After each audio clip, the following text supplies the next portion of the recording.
Bienvenidos a Entre Libros, Mate y Café con Laura y Javier Estrada. Entre Libros, Mate y Café advierte que las opiniones vertidas en este podcast son de ávidos lectores a quienes les encanta opinar de lo que leen, porque la vida entre libros tiene más vidas.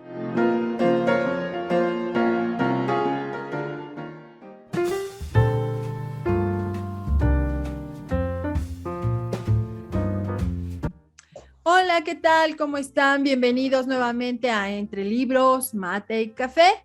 Gracias por estar de nuevo una semana más aquí con nosotros. Gracias porque nos siguen semana a semana.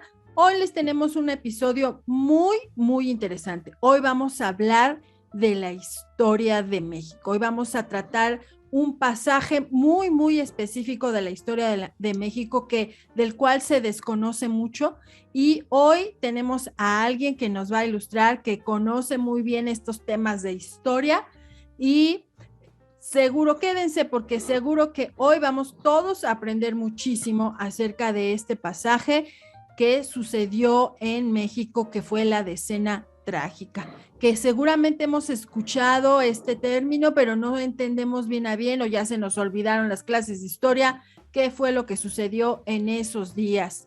Nuevamente nos acompaña hoy Javier Estrada. Hola, ¿cómo están? Gusto en estar nuevamente por acá. Y qué bien, mira, vamos a tocar cosas que son del país, que son historia, que tienen relevancia y que, como decís hace un momento, a veces hay eventos en la historia del país que no se toman tan en cuenta, ¿no? Cuando finalmente son, pues, muy importantes o fundamentales en algunos casos. Así es. Y les voy a presentar a nuestro invitado y me gustaría leerles esto que él nos envió, que a mí se me hace que es muy representativo del invitado que tenemos hoy. Así es que no crean que porque es un tema de historia va a ser un programa serio y aburrido. Y les presento a Arturo Ponce Guaso. Él estudió la carrera de Historia en la Universidad Autónoma de Aguascalientes. Él dice que he trabajado como guía turístico para el proyecto Capicúa, el cual se encarga de traer y llevar artistas de varios lugares entre América Latina y México, que ha sido payaso, velador, chalán de albañil, pintor de brocha gorda, defensa central, escritor de cuentos, melómano, organizador de eventos, papelero, abarrotero y músico frustrado. ¿Estamos de acuerdo, Arturo? Sí, así es, Medo. Hola, mucho gusto. ¿Cómo están todos? Bien, Arturo. Bueno, ya vieron más o menos cómo va este asunto. A ver, Arturo, cuéntanos un poco acerca de este episodio de la historia de México. Claro que sí. Pues mira, lo importante de este episodio tiene varios temas. La escena trágica, como todos o la mayoría sabemos, pues es el episodio, perdón, cuando derrocan a Francisco y Madero. Francisco y Madero, que es el iniciador de la Revolución Mexicana, se podría decir. De hecho, él convocó a levantarse en armas el 20 de noviembre y por eso se festeja el 20 de noviembre, aunque la mayoría de los temas alzados se levantaron otros días, ¿no? Bueno, él es el que se impone contra Díaz en su partido de no reeleccionista y queda como presidente. Digamos que sería como el primer presidente en México que fue elegido de forma democrática, se podría decir. Y pues el gusto no le duró mucho porque ya para, ¿qué será? El 1912 estaban intentando hacer eh, derrocamientos, lo estaban intentando tumbar del puesto. Para entender esto hay que saber que Madero fue una persona muy especial. Son de esos personajes de la historia que uno ve la foto, lo reconoce rápidamente, pero se conoce muy poco, si no es que eres alguien que le interesa la historia de más, o pues que te dedicas a algo parecido, ¿no?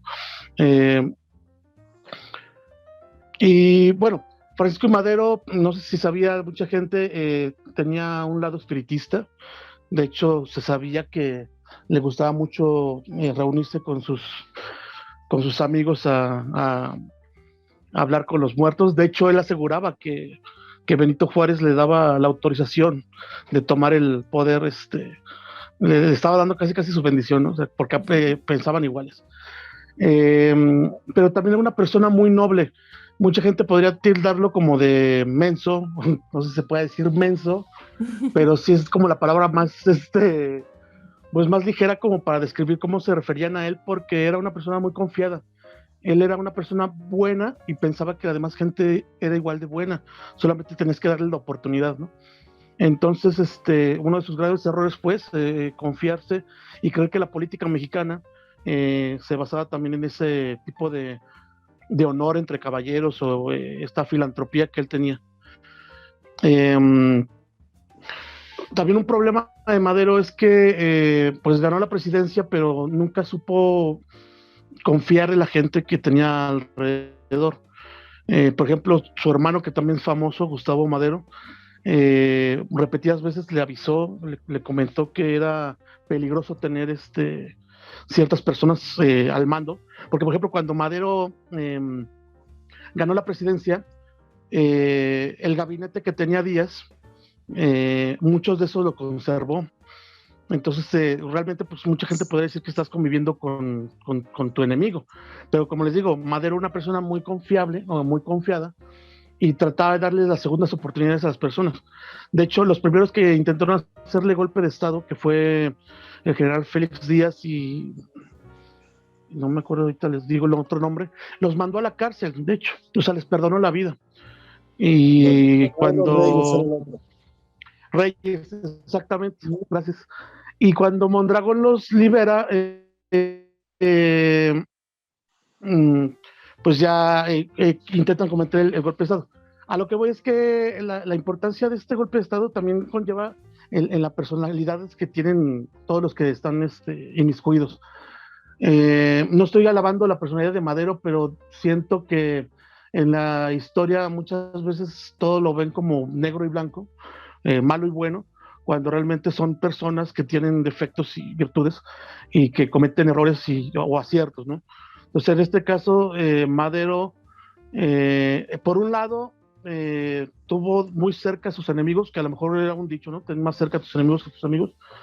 Los tuvo muy cerca, los tuvo ahí en su gabinete, y también fue muy de meter personas al mando de familiares. Por ejemplo, metió a su hermano, metió a su primo, metió a su cuñado a varios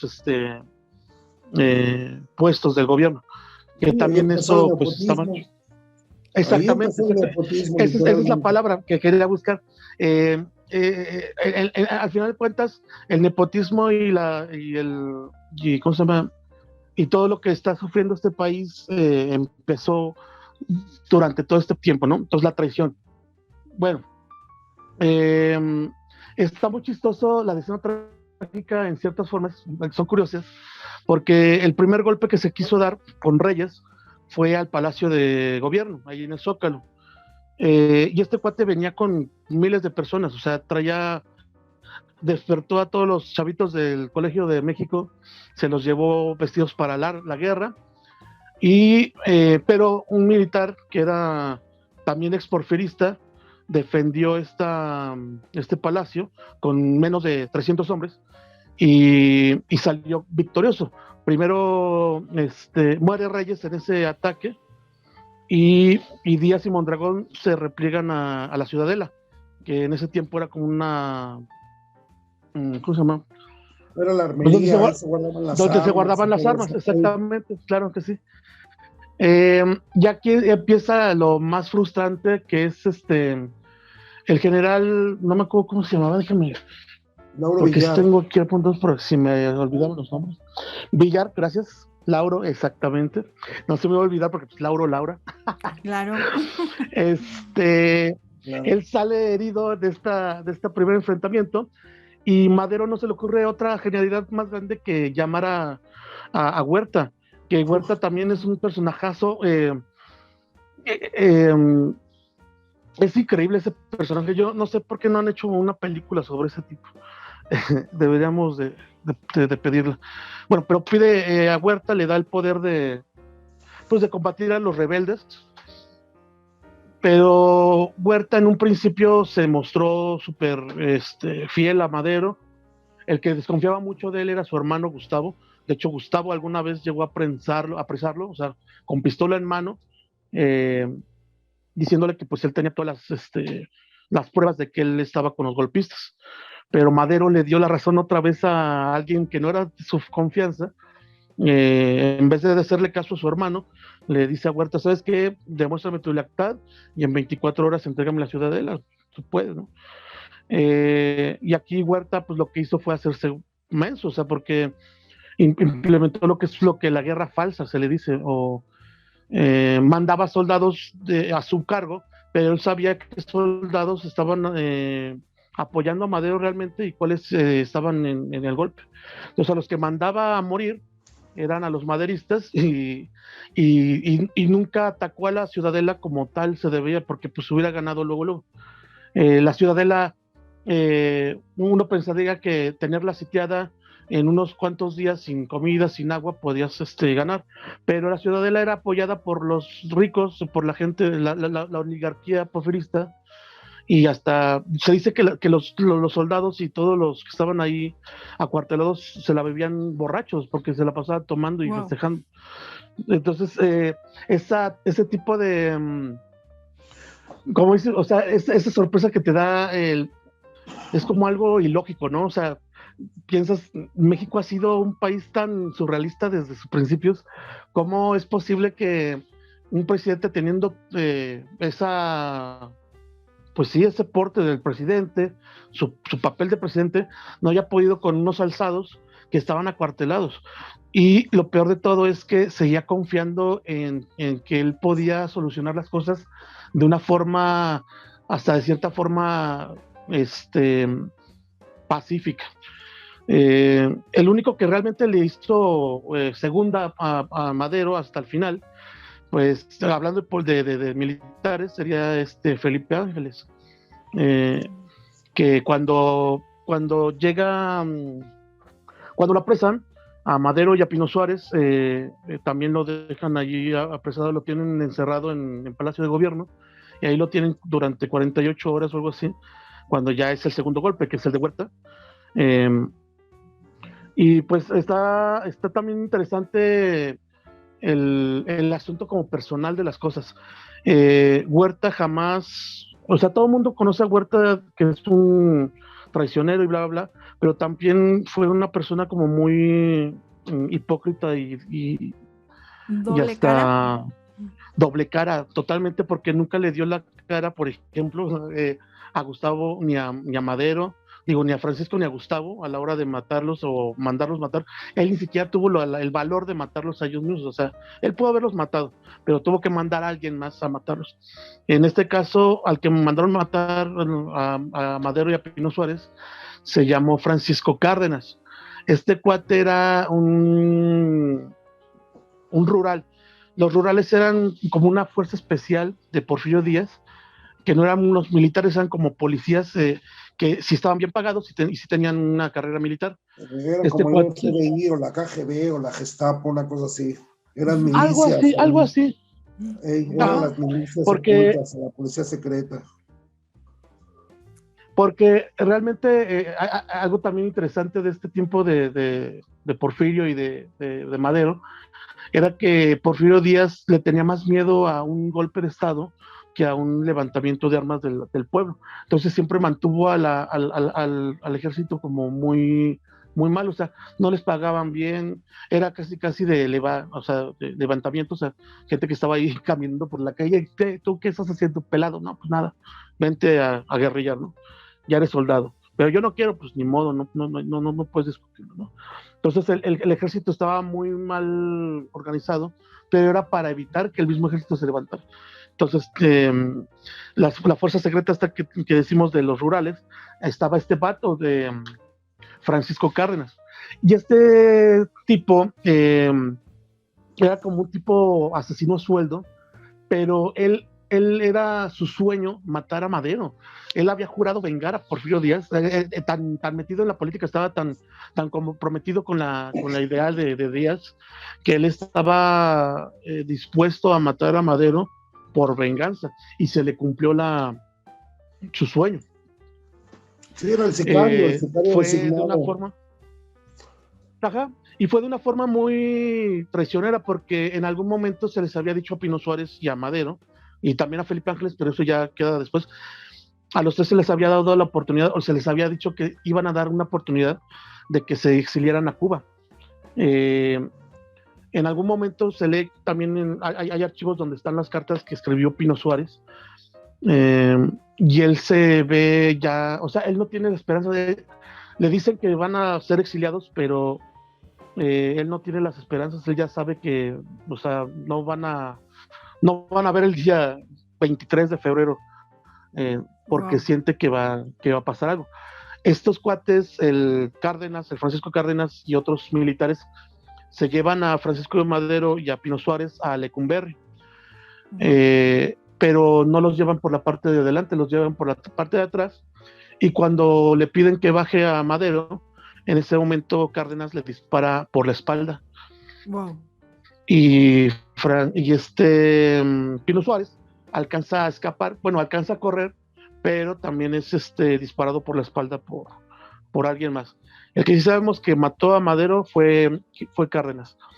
Cuando le dicen a Cárdenas que mate a estos dos personajes, sabe que también está ahí Felipe Ángeles, y se sabe que Cárdenas preguntó si también iban a matar a Felipe Ángeles, o si era necesario matar a Felipe Ángeles.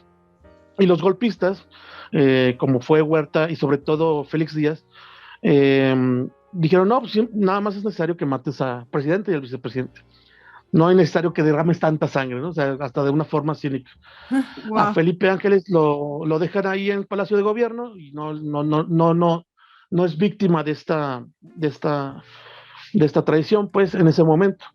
Se le llama de escena trágica porque son 10 días del encuartelamiento, pero pues si se dan cuenta, empieza desde el 9, creo, de febrero, hasta el 19, que es el golpe, pero hasta el 22 que matan a Madero. Y no es solamente el Zócalo, o no solamente la Ciudadela, sino muchas partes de la Ciudad de México había enfrentamientos entre maderistas y golpistas. Y lo peor de todo es que no eran una lucha igual, porque la mayoría de los maderistas que estaban peleando también estaban a favor del golpe. Entonces, la mayoría de los disparos o de explosiones que habían era en contra de los civiles. Se disparaban metralletas o había bombas, por ejemplo, que se disparaban a los lados o a las casas que estaban alrededor de la Ciudadela. Hay fotos, eso también está muy interesante porque son de las primeras imágenes fotográficas o de escenas que vive el país con tanto registro fotográfico. Hay mucha fotografía sobre estos eventos y son también impactantes. Se dice Arturo, que perdón que te interrumpa. Arturo, perdón que te interrumpa. ¿Dónde se puede localizar todo ese material?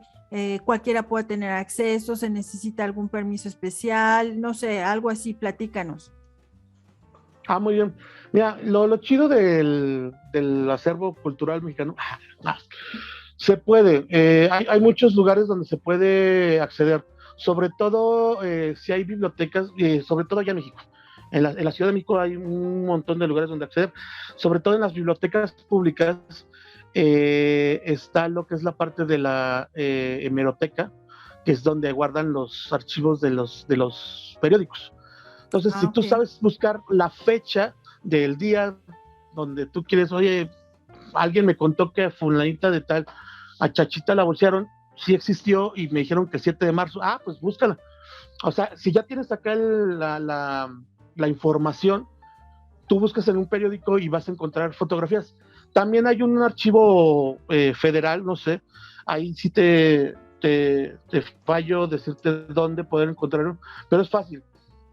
La mayoría de estos archivos son abiertos al público y no hay así como que un permiso. El Archivo General de la República y en Palacio Nacional hay una. Ok, Javier, ¿cómo ves todos estos episodios? Creo que han sido muy, muy explícito Arturo, y efectivamente son pasajes de la historia que sucedieron aquí en la Ciudad de México, de los cuales se conoce poco. ¿Tú qué nos puedes decir, Javier? No, es correcto. Son eventos tan singulares. Digo, siempre se conmemoran las fechas importantes, ¿no? El 1910, a lo mejor 1917, la creación de la Constitución, pero en ese inter pasan un montón de cosas. Mi postura ante Madero es que, de alguna manera, como dice Arturo, muy confiado todo, pero tenía cierta razón, porque finalmente el porfiriato había dejado un camino de progreso en México, obviamente a costa de más de 30 años de yugo, pero de alguna manera Madero trataba de no romper de tajo eso para poderle dar continuidad al progreso del país, pero aquellos que sentían que tenía todavía ideas porfiristas, pues no lo vieron así, y finalmente todo esto sirvió para catapultar a Victoriano Huerta a la presidencia y de ahí iniciar ese tipo de gobiernos totalitarios, ¿no? En ese entonces, pues tenemos a un Villa en el norte, a ese caudillo, ¿no? Que también al final se vende. Y yo creo que para mí, de los caudillos verdaderos, Zapata en el sur, haciendo la lucha por la tierra para la gente, igual muere trágicamente, ¿no?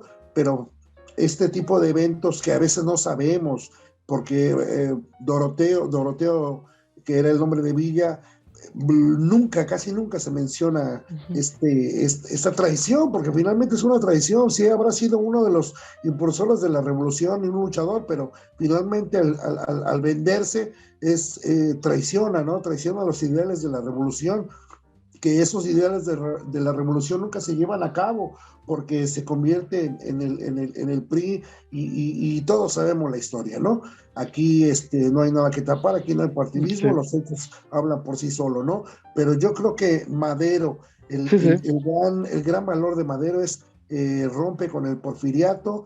Lamentablemente dura poco, porque finalmente Victoriano Huerta tanto había peleado contra el gobierno de Porfirio y las formas de Porfirio, que él inicia una nueva generación de porfiriato. Claro, y también recordemos que todos estos episodios que estamos considerando en este momento van preparando lo que sería posteriormente la Constitución, en fin, que ese será otro tema del que tendremos que hablar posteriormente, porque, bueno, este podcast dura poco, pero también, Arturo, no me gustaría que nos fuéramos sin que nos dejen alguna recomendación para las personas que nos escuchan, dónde encontrar más información, dónde leer, para poder enterarse más, porque son de estos episodios de la historia que estamos desconociendo en realidad.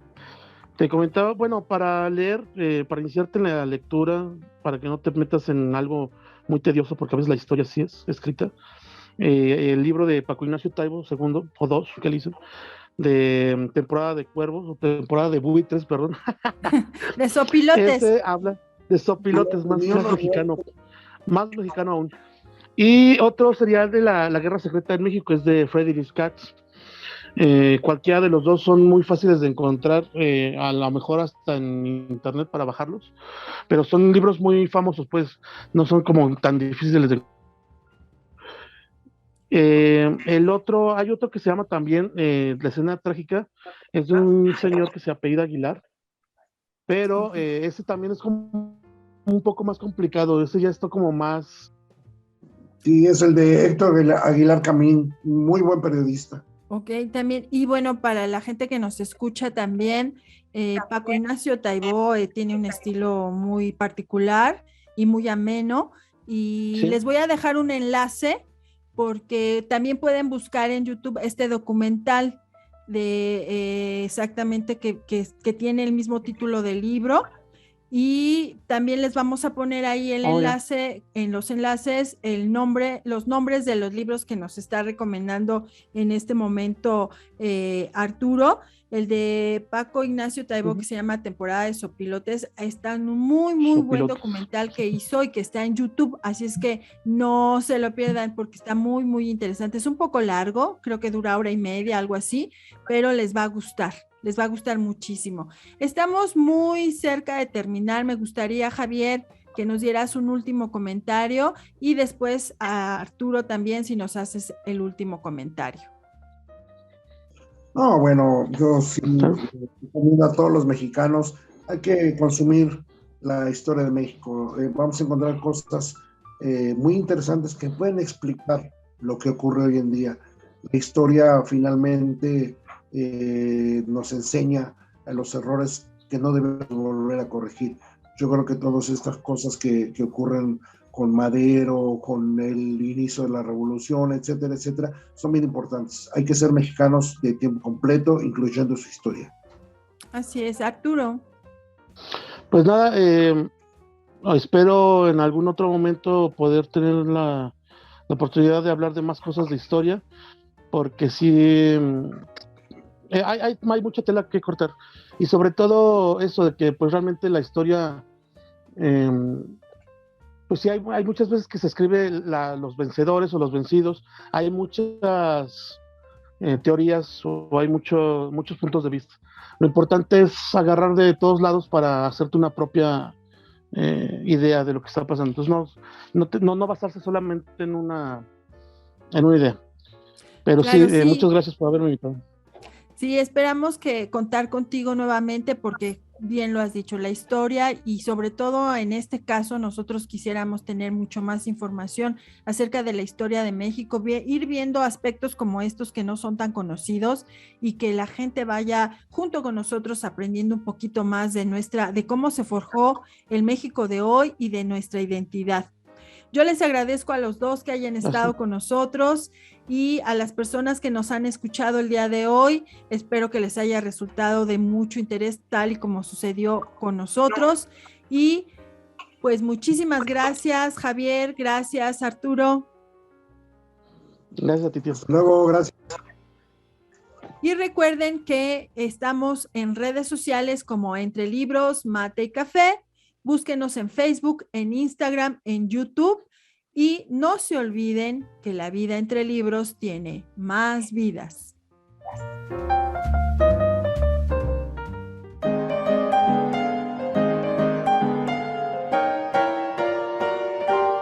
Esto fue Entre Libros, Mate y Café con Laura y Javier Estrada. Gracias por estar con nosotros. Hasta la próxima.